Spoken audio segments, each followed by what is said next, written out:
झारखंड की धरती ने हमेशा खेल जगत को प्रतिभाशाली खिलाड़ी दिए हैं। इन्हीं में एक नाम तेजी से उभर रहा है।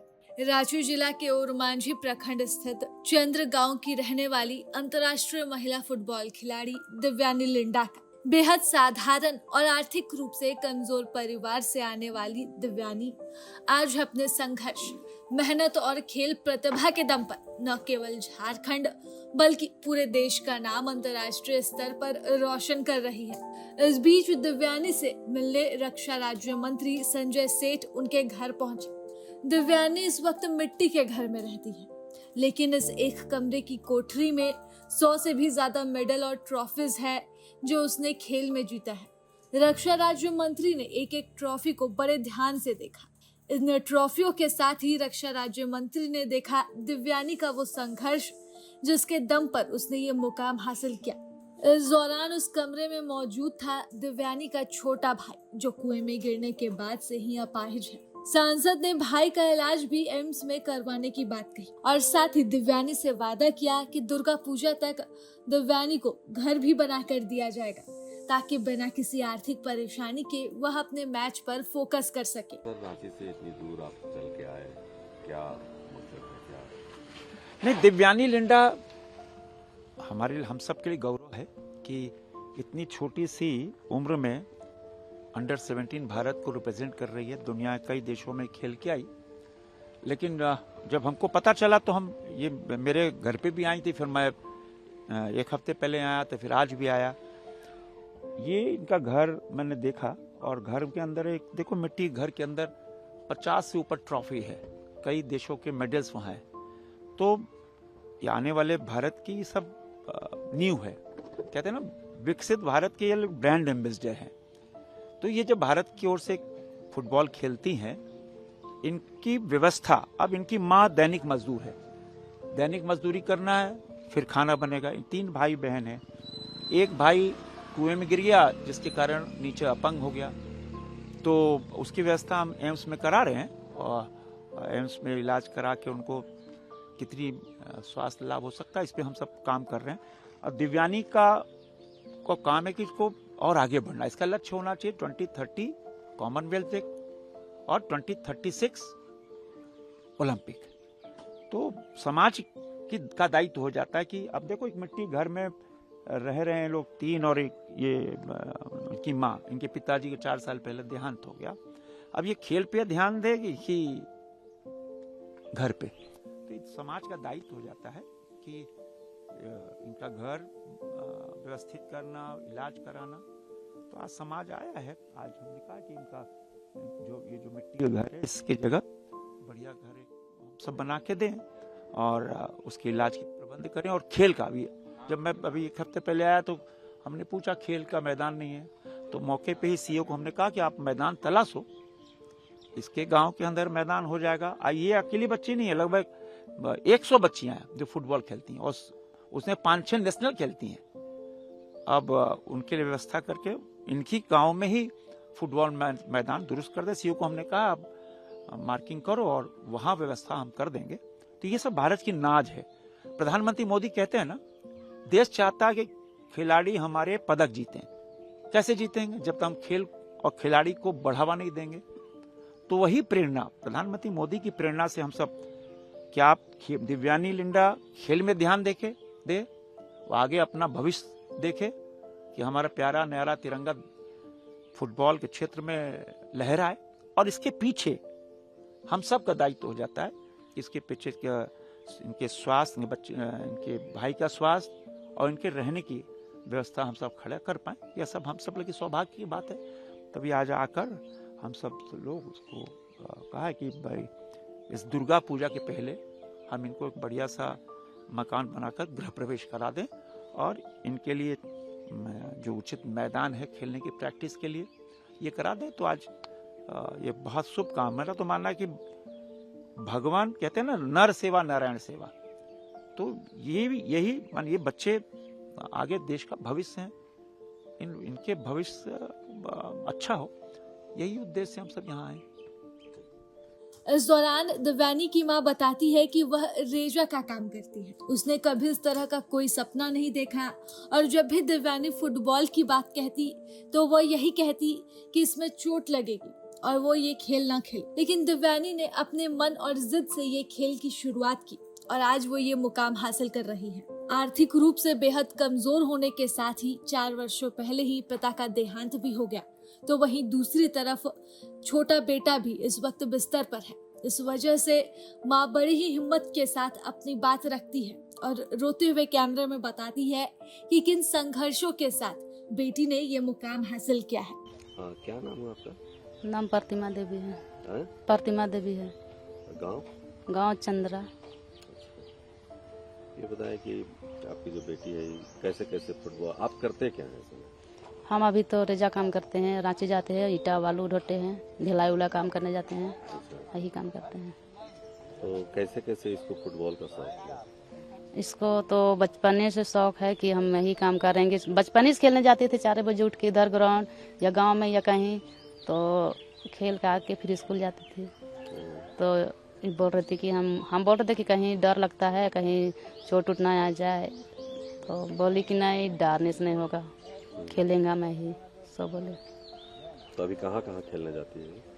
ये तो बहुत दूर दूर गई है, जैसे इटली और रसिया गई है और चीन गई है और नेपाल गई है, भूटान गई है और ये अगल बगल में पूरा ही गई है। तो हमको अच्छा लगता है कि जो खेल रही है, खेल के कुछ आगे बढ़ रही है। और इसका ही पापा के नहीं रहने कारण भी हम भी सोचे कि कुछ तो अपना पैर में खड़ा हो। हम तो रेजा कुली काम करके कितना कुछ कर सकते हैं। तो हम लोग बोले हम कहा तुम लोग अच्छा ही दिमाग दे सकते हैं, तुम लोग तो बोलेगी तो हम रेजा काम को कुछ नहीं कर सकते, करेगी तो तुम लोग अपना कर सकती है। हम तो अच्छा ही दिमाग दे सकते, तुम करो कुछ, यही कहते हैं। आपके जो इनके पिताजी हैं इसका पिताजी तो 4 साल पहले ही हो गया है डेट, और जो मेरा छोटा बच्चा है वो शरीर से विकलांग है। यही में हमको बहुत टेंशन लगता है कि कहीं मेरा बच्चा उठ पेट के खा पी सकता। वो रिम्स में थे लेकिन पैसा के कारण हम उसको इलाज अच्छा से नहीं कर सके, और घर में भी टेंशन, सब तरफ से टेंशन था, और सही ढंग से इलाज नहीं कर सके, और दवा भी खिला नहीं सके। सरकारी दवा खिला रहे थे और डॉक्टर तो जाते थे तो लिखता था कागज में बहुत मतलब हार्ड दवा लिखता था, पैसा ज़्यादा लगता था। एक बार न 10,000 5,000 का दवा लिखता था। तो हम डॉक्टर दुकान जाके पूछते सर इसका कितना खर्च होगा, तो बोलता 10,000 15,000। हम बोले सर इसको नहीं ले सकेंगे। फिर दवाई दोस्त में जाते थे और वहाँ कम से उठा के लाते थे। तो डॉक्टर बोल रहा था कि तुम ये दवा क्यों खिला रही है? तो बोले सर मेरे पास पैसा भी नहीं है और घर में इतना टेंशन है, हम क्या कर सकते हैं। तो भगवान से दुआ करते हैं कि मेरा बेटा अच्छा इलाज अगर हो जाए, ठीक हो जाए तो हमको अच्छा लगेगा। चलिए ठीक हो जाएगा। कितना दिन पहले गिरा था कुआं में? इसका 10-12 साल हो गया। हाँ, कोरोना जिस टाइम हुआ था ना, उसी टाइम गिरा था। पूरा कोरोना में रिम्स में थे, 6 महीना वहाँ थे। 6 महीने 2-3 बार गए थे। हम उस सर बोले कि सर अच्छा कर दीजिए, तो बोल रहा कि कर सकते हैं, तुम तो दवा भी खिलाने नहीं सक रहे, तो हम लोग क्या कर सकते, तुम सरकारी दवा लेकर आती है। तो बोलते हम कि सर इतना पैसा हम कहाँ सकेंगे, घर में भी टेंशन रहता था, ये भी घर में नहीं, उसका पापा भी तबीयत खराब। और एक छोटी सी बच्ची भी जो 1-1.5 साल का था, छोड़ के वहाँ उसको भी नानी घर में छोड़ के गए थे और वहाँ रह रहे थे हम। सब तरफ से टेंशन था, तो कैसे हमें कल कर सकते थे। आपको बता दें कि एशिया प्रतियोगिता में भारतीय महिला फुटबॉल टीम का प्रतिनिधित्व कर दिव्यानी ने एक नई उपलब्धि हासिल की है। इस प्रतियोगिता में खेलने वाली वह रांची जिला की पहली महिला फुटबॉलर बनी।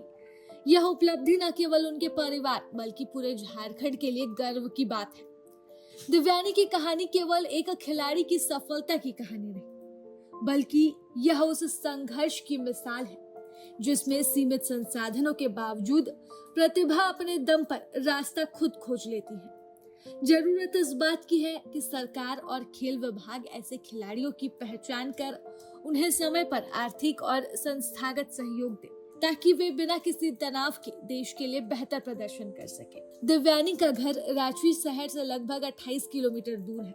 पता 4 साल पहले गुजर गए और माँ मजदूरी का काम करती है।